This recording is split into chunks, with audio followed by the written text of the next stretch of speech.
As a solo founder, you are going to be making some tough decisions. Now, I say they are tough decisions because you are likely doing a lot of new things that you've never done before.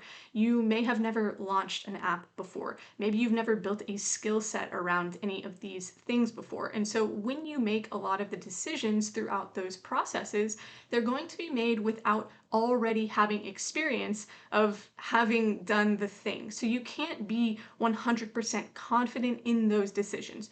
Yes, you can get help, you can get coaching, you can get mentorship, but at the end of the day, as the solo founder, you are going to have to make those decisions. Now, the pitfall is when you can't make those decisions because you are so worried about the unknown, the what ifs that could come from making a decision. But here's the thing to understand: a lack of decision making is worse than making the wrong decision. Now, I say wrong with air quotes because there is no wrong decision.